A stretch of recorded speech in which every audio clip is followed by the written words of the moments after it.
जय हिंद दोस्तों। कैसे हैं आप? कल की क्लास में हमने देखा था गुडविल फाइंड करना, यानी कि एवरेज प्रॉफिट आपको दे रखा है।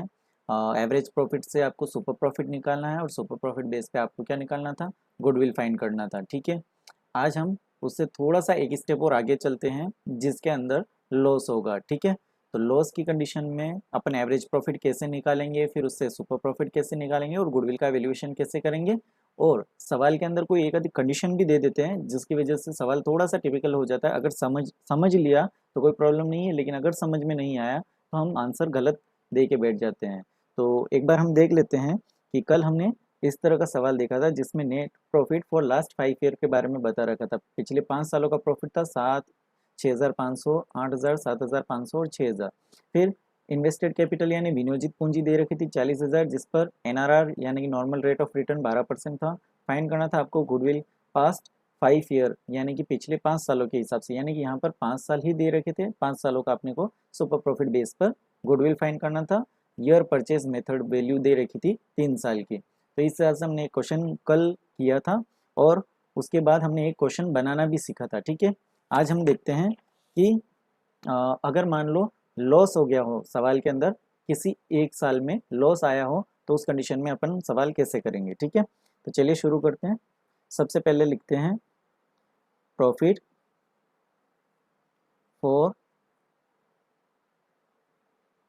लास्ट 5 ईयर, या फिर सवाल में कभी कभी ईयर भी दे सकते हैं, जैसे 2016, 2017। ये हम सवाल बना रहे हैं और इसी के थ्रू हम देखेंगे कि इसका आंसर कैसे देंगे। ठीक है, तो 2016, 2017, 2018, 2019, 2020 और 2021। ठीक है, तो इस तरह से ये ईयर हो गए हमारे 2016, 17, 18, 19, 20 और 21। ठीक है, फिर उनके प्रॉफिट हम लिख देते हैं 5,000 रुपये। इस ईयर 2017 में 4,000 रुपये, 2018 में 10,000 रुपये प्रॉफिट हुआ। देखिए प्रॉफिट बढ़ रहे हैं घट रहे हैं। ठीक है, फिर उसके बाद 2019 में मान लो 8,000 रुपये प्रॉफिट हुआ।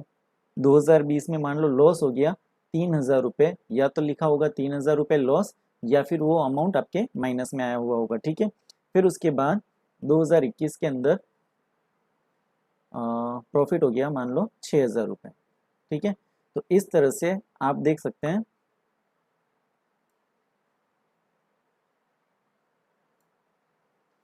कि 5,000, 4,000, 10,000, 8,000, 3,000 रुपये लॉस है। या तो ये माइनस से अमाउंट शो किया होगा, या फिर इसके आगे हानि या लॉस लिखा हुआ होगा, या फिर ब्रैकेट बना दिया होगा। जब ब्रैकेट बना देंगे तो आपको समझ जाना है कि वो लॉस है, और ये 6,000 रुपये। ठीक है, तो इस तरह से हैं।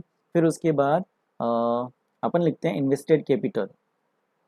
इन्वेस्टेड कैपिटल, इन्वेस्टेड कैपिटल कुछ भी लिख सकते हैं, जैसे मान लो सवाल में दिया होगा 60,000 रुपये इन्वेस्टेड कैपिटल। ठीक है, और फिर उसके बाद normal rate of return NRR यानी सामान्य प्रत्याय दर, और इस इन्वेस्टेड कैपिटल को बोलते हैं विनियोजित पूंजी। तो विनियोजित पूंजी हो गई 60,000, NRR मान लो अपन निकालते हैं 5%। सवाल में कितना दिया होगा?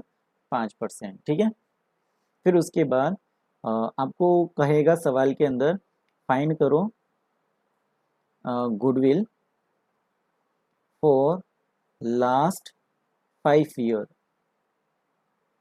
On super profit base.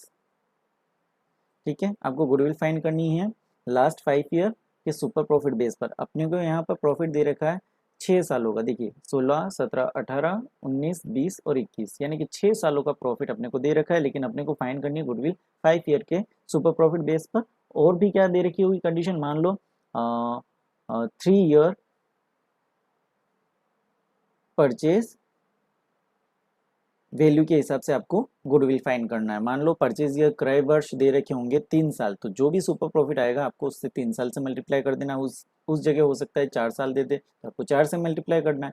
तो इस तरह से आपको ये गुडविल फाइंड करना है। ठीक है, तो यहाँ तक सवाल समझ में आ गया आपके कि पहले साल 5,000 रुपये का प्रॉफिट, दूसरे साल 4,000 रुपये का, तीसरे साल 10,000, चौथे साल 8,000, पाँचवें साल 3,000 रुपये का लॉस है, और छठे साल अपने को 6,000 रुपये का प्रॉफिट है। ठीक है, अब इस सवाल को कैसे सोल्व करेंगे? सबसे पहले अपन एवरेज निकालते हैं। ठीक है, तो एवरेज निकालेंगे, लेकिन यहाँ पर दे रखा है आपको लास्ट 5 ईयर के, तो लास्ट से चलना है, यानी कि 21 का प्रॉफिट, 20 का, 19 का, 18 का और 17 का, यानी कि 16 से हमें कोई लेना देना नहीं रहेगा। ठीक है, तो 5 साल हो गए। अब क्या करेंगे, इन 5 सालों के प्रॉफिट को ऐड करेंगे, अगर लॉस होगा तो उनमें लॉस को लेस कर देंगे। तो यहाँ पर देखेंगे प्रॉफिट कितना हुआ और लॉस कितना हुआ। तो प्रॉफिट ऑल ओवर हुआ 5 सालों का 4 और 10 14,000, 14 और 8,000 प्लस 6,000 और 3,000 को हम क्या करेंगे, माइनस करेंगे।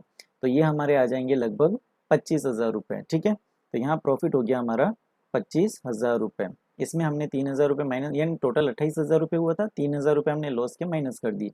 वापस देखिए 8, 6,000, पहले प्लस प्लस वाले को जोड़ लेते हैं, 6 और 8 14,000, 14 और 10 24,000, 24 और 4 28,000, 28 के अंदर 3,000 माइनस कर देंगे, तो 3,000 माइनस कर देंगे तो कितना बचेगा, 25,000। और ये 25,000 जो प्रॉफिट है वो कितने सालों का है, 1 2 3 4 या फिर 5, 4 सालों का है या 5 सालों का है। अगर आपने प्रॉफिट 4 सालों से डिवाइड कर दिया तो आंसर गलत आएगा, आपका एवरेज गलत आएगा, क्योंकि हमने क्या किया है, अगर हम 4 सालों का प्रॉफिट ऐड करते हैं तो 28,000 होता है। क्या ये अमाउंट 28,000 है? नहीं, ये कितना हो रहा है, 25,000। ये 25,000 क्यों हुआ, क्योंकि आपने 2020 का जो लॉस है वो माइनस किया, तो इसका मतलब लॉस वाला ईयर भी तो काउंट करेंगे। तो 1 2 3 4 और 5, यानी कि इन 5 सालों से जब डिवाइड करेंगे तो अपना average profit is equal to कितना हो गया, 5,000 रुपये। एवरेज प्रॉफिट हो गया 5,000 रुपये। और कल हमने देखा था कि आपका एवरेज प्रॉफिट हमेशा ज़्यादा होना चाहिए इन्वेस्टेड कैपिटल के ऊपर जो एनआरआर मिलता है उससे। तो देखिए एनआरआर कितना बनेगा अपना, यानी कि सामान्य लाभ कितना होता है, अगर 60,000 रुपये आप कहीं और जगह इन्वेस्ट करते तो आपको 5% के हिसाब से पेमेंट मिलता।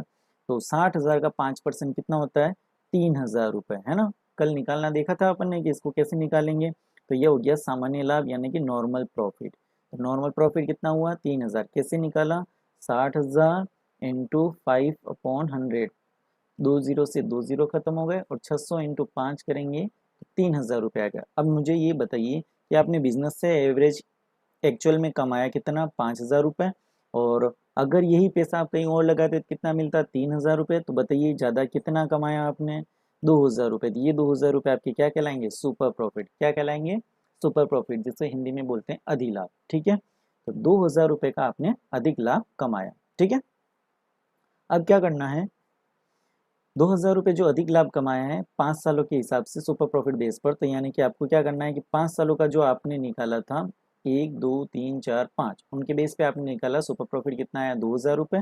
और इन 2,000 को आपको किससे मल्टीप्लाई करना है, 3 से मल्टीप्लाई करना है, क्योंकि आपको ईयर परचेज यानी कि क्रय वर्ष दे रखे हैं कितने, 3। तो 2,000 इंटू 3 करोगे तो 6,000 रुपये जो आएगा वो क्या आएगा आपका, ख्याति यानी कि गुडविल। था ना सिंपल ये सवाल। तो इस तरह से हम गुडविल फाइंड करेंगे लॉस की कंडीशन में। और लॉस में भी एक और कंडीशन क्या दे देगी, लास्ट 5 ईयर। भले ही 6 सालों का प्रॉफिट आपको दे रखा है या 6 सालों में प्रॉफिट और लॉस दे रखा है, लेकिन आपको लास्ट से काउंट करना है। लास्ट 5 ईयर का है तो लास्ट, अगर मान लो इस सवाल के अंदर लास्ट 3 ईयर कहेगा तो कौन कौन से ईयर काउंट करोगे, 21 20 और 19, यानी कि इन 3 सालों का ही आपको एवरेज निकालना है। ठीक है, आ गया समझ। अब मैं बताता हूँ आपको इस तरह का सवाल आप कैसे बनाएंगे।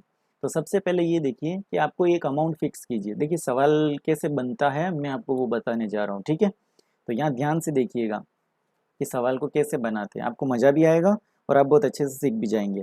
तो सबसे पहले एक अमाउंट को डिसाइड कीजिए, 4,000 5,000 6,000, जिसे हम एवरेज मान लेते हैं, मान लो। ठीक है, मान लो हम 6,000 रुपये एवरेज मान लेते हैं, यानी कि हर साल अपने को 6,000 रुपये मिनिमम प्रॉफिट होता रहे। ठीक है, तो अगर मैंने अमाउंट ले लिया 6,000 रुपये, एवरेज प्रॉफिट मेरा आना चाहिए, तो इसका मतलब अब मेरे को ईयर कितने लेने हैं। अगर मान लो मेरे को 8 साल दे रखे हैं, उसमें से 2 साल माइनस कर देने और 6 सालों का ही सिर्फ लेना है, तो 6 सालों के हिसाब से मेरे को 6,000 रुपये एवरेज प्रॉफिट आना चाहिए।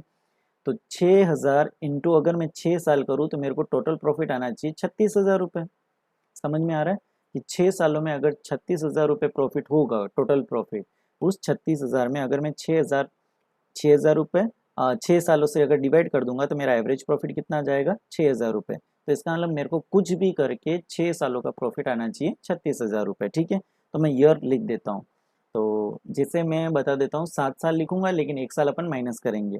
तो अपन शुरू करते हैं 21 से, 21 20 19 18, 17, 16 और 15। अब यहाँ काउंट कीजिए, 1 2 3 4 5 6 7। ठीक है, अपन ने 7 साल यहाँ लिख दिए। ठीक है, यहाँ तक समझ में आ रहा है? ये ईयर है, ये 2015, ये 2016, ये 2017, ये 2018, ये 2019, ये 2020 और ये 2021। अब देखिए यहाँ पर अपने को क्या करना है कि सिर्फ 6 सालों का ही प्रॉफिट लेना है। 7वें साल का प्रॉफिट भले एक्स वाई जेड कुछ भी अमाउंट हो, अपने को उससे कोई लेना देना नहीं है। ठीक है, अब मेरा 6 साल यानी कि अपने को सिर्फ यहाँ तक का ही देखना है। ठीक है, यानी कि इन सब सालों के अंदर मेरे को 36,000 रुपये का प्रॉफिट होना चाहिए। ठीक है, अगर 36,000 में से मान लो मैं किसी साल लॉस लिख दूँ, मान लो 6,000 रुपये मैंने किसी साल लॉस लिख दिया 2018 में। ठीक है, तो 36,000 रुपये का तो प्रॉफिट मेरे को लिखना ही है, और प्लस 6,000 रुपये का लॉस और हो गया, तो इसका मतलब 42,000 रुपये का अभी मेरे को प्रॉफिट लिखना है। कितना? 42,000। तो 42,000 में से क्या करेंगे, 42,000 में से मान लो 8,000 रुपये यहाँ हो गए। ठीक है, तो 42,000 में से अगर 8,000 रुपये मैंने माइनस कर दिए तो बचेंगे कितने? अब 34,000 रुपये, यानी कि 34,000। अब 34,000 का एडजस्टमेंट करेंगे। मान लो मैंने इस 2020 में 7,000 रुपये लिख दिए। ठीक है, अब 34,000 में से मैं 7,000 रुपये माइनस कर दूंगा तो अब कितने बचेंगे? 27,000 रुपये। अब 27,000 में से मान लो मैंने 8,000 रुपये 2006 में लिख दिए। ठीक है, कितने लिख दिए? 8,000 रुपये 2006 में लिख दिए। अब बचे मेरे पास 19,000 रुपये। 19,000 अब इन दोनों सालों के अंदर लिखने। अब 19,000 के अंदर मान लो मैं एक साल में लिख दूँ 9,000 रुपये और एक साल में लिख दूँ मैं 10,000 रुपये। तो इस तरह से ये मेरे सारे प्रॉफिट और लॉस को एडजस्ट कर लिया। और यहाँ 2015 में मान लो कुछ भी अमाउंट लिख दो आप, 4,500 रुपये प्रॉफिट। ठीक है, इसका अपने को कोई लेना देना नहीं रहेगा, क्योंकि सवाल अब जो बनाएंगे उसमें कंडीशन डाल देंगे। ठीक है, तो यहाँ पर देखिए 2016 में आपको कितना प्रॉफिट हुआ? 8,000 रुपये। 2017 में कितना हुआ? 9,000 रुपये। 2018 में कितना हुआ आपको? 6,000 रुपये। 2019 में हुआ 10,000 रुपये। 2020 में 7,000 रुपये। लेकिन 2018 में है ना लॉस है, ध्यान रखना क्या है? लॉस है, क्योंकि हमने पहले ही ब्रैकेट बना दिया है। फिर 2021 में कितना है? 8,000 रुपये। तो इस तरह से हमने ये प्रॉफिट लिख दिया। ठीक है, अब हमने पहले ही डिसाइड कर लिया था कि 6,000 रुपये अपना एवरेज प्रॉफिट होगा, यानी कि अब जो सवाल बनाएंगे उसमें आप कैपिटल चाहे कितनी भी लगाओ। चलिए, इन्वेस्टेड कैपिटल यानी विनियोजित पूंजी, अगर मान लो 1,00,000 रुपये लगाते हैं। ठीक है, कितना लगाते हैं? 1,00,000 रुपये।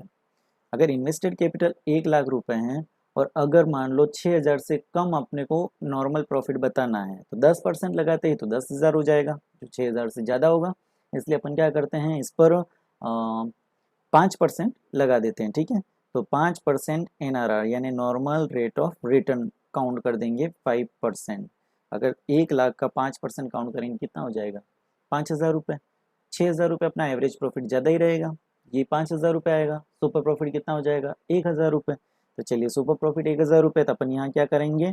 Find goodwill last. अब यहाँ जो कंडीशन डालेंगे वो सिर्फ यहाँ से यहाँ तक, लास्ट 5 ईयर। तो लास्ट 1 2 3 4 5, और अगर 6 ईयर काउंट कर देते तो लास्ट 6 ईयर कर देंगे, है ना।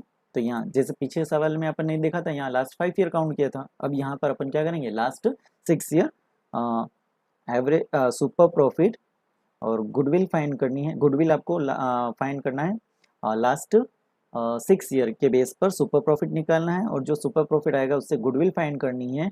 गुडविल फाइंड करनी है आपको परचेज ईयर 3 से मल्टीप्लाई कर देते हैं, मान लो 3 छोड़िए 5 से मल्टीप्लाई कर देंगे, यानी कि जो भी आपका सुपर प्रॉफिट आएगा उसको अगर 5 से मल्टीप्लाई कर देंगे, ईयर परचेज आपको दे रखा है होगा 5 ईयर, तो 5 ईयर से मल्टीप्लाई करेंगे तो आपको गुडविल आ जाएगा। तो चलिए यहाँ पर अपन देखते हैं कि सबसे पहले 8,000, 9,000, 10,000, 7,000 और 8,000 को ऐड करेंगे। तो सबसे पहले निकालेंगे एवरेज प्रॉफिट। तो average profit is equal to total profit for the year divide by number of year, यानी कि कुल वर्षों का लाभ डिवाइड बाय वर्षों की संख्या। तो एवरेज प्रॉफिट आ जाएगा। तो एवरेज प्रॉफिट के लिए 8,000 और 9,000 17,000 और 10,000 27,000 और 7,000 कितने हो जाएंगे? 27 और 7 34, और 34 और 8 कितने हो जाएंगे? ठीक है, तो कितने हो जाएंगे? 42,000 रुपये। कैसे हुए 42,000? यानी 8 और 7,000 ऐड करेंगे तो ये हो जाएंगे 15,000। 15,000 और 10,000 को ऐड करेंगे 25,000। 25 और 9 को ऐड करेंगे 34 और 8 कितने हो जाएंगे? 42,000। यानी 42,000 हो जाएंगे। 42,000 में से ये लॉस जो 6,000 रुपये हैं वो माइनस करेंगे तो कितना आ जाएंगे 36,000। और ये 36,000 रुपये कितने सालों का है बताइए, 1 2 3 4 5 या 6 सालों का रहेगा, क्योंकि इसमें लॉस ऐड करने के बाद ही तो ये कम हुआ है, वरना ये 42,000 होता। कितने सालों का, 1 2 3 4 5 सालों का। लेकिन छठे साल का ये जो लॉस है ना 2018 का, इसको ऐड करने के बाद अपना प्रॉफिट कम हो जाता है। तो 36,000 में जब 6 का डिवाइड करेंगे तो 6,000 रुपये आपके क्या आ जाएंगे, एवरेज प्रॉफिट। कितना आ जाएगा एवरेज प्रॉफिट, 6,000 रुपये। ठीक है, अब एवरेज प्रॉफिट आया 6,000 रुपये। अब आपको निकालना है नॉर्मल रेट ऑफ रिटर्न, यानी सामान्य प्रत्याय दर। कितना दे रखा है, 5%। 1 लाख का 5% कितना होगा, आप काउंट कर सकते हैं, यानी कि नॉर्मल प्रॉफिट यानी सामान्य लाभ। तो नॉर्मल प्रॉफिट आपका कितना हो जाएगा, 5,000 रुपये। कैसे निकाला, 1 लाख का 5%, 5,000 रुपये। अब मेरे को ये बताइए कि आप अगर ये पैसा कहीं और जगह लगाते 5,000 रुपये कमाते, लेकिन आपने इस बिजनेस में लगाया तो आपने 6,000 रुपये कमाए। तो कितना ज़्यादा कमाया, तो आपने 1,000 रुपये ज़्यादा कमाया, जिसे हम किस नाम से जानते हैं, सुपर प्रॉफिट यानी कि अधिलाभ। ठीक है, तो सुपर प्रॉफिट अपना कितना हुआ, 1,000 रुपये। अब 1,000 रुपये आपने ज़्यादा कमाया है। इस 1,000 को आपको क्या करना है, सीधा सीधा ईयर परचेज दे रखे होंगे, जितने साल दे रखे हैं उनसे आपको मल्टीप्लाई कर दिया। मान लो 5 साल दे रखे हैं, तो super profit into year purchase. तो सुपर प्रॉफिट है आपका 1,000 रुपये इंटू ईयर परचेज आपको दे रखे 5, तो ये 5,000 रुपये आपका जो आ जाएगा वो क्या जाएगा, गुडविल। क्या जाएगा, गुडविल। तो इस तरह से लॉस वाले कंडीशन वाले जो सवाल हैं, और उसमें हो सकता है ईयर के बारे में भी कोई कंडीशन दे दे, तो आपको इस तरह से सवाल सॉल्व करना है ना। बहुत इजी सवाल कि आपको सवाल बनाते कैसे हैं, उनका आंसर कैसे लाते हैं, नॉर्मल रेट ऑफ रिटर्न कैसे डिसाइड किया जाता है, कैपिटल अगर कितनी होनी चाहिए। हमेशा ये ध्यान रखना है कि अपने को एवरेज प्रॉफिट हमेशा ज़्यादा होना चाहिए किससे, नॉर्मल प्रॉफिट से। ठीक है, तो अगर आपको और भी मान लो आपके पास कोई किसी तरह का सवाल है, जो आपको अगर सवाल समझ में नहीं आ रहा है, तो आप मुझे व्हाट्सअप कर दीजिए, मैं उस पर वीडियो बना करके आपको लिंक सेंड कर दूंगा। ठीक है, और भी कोई दिक्कत आती है तो आप हमें ज़रूर भेजिए। ठीक है, थैंक यू।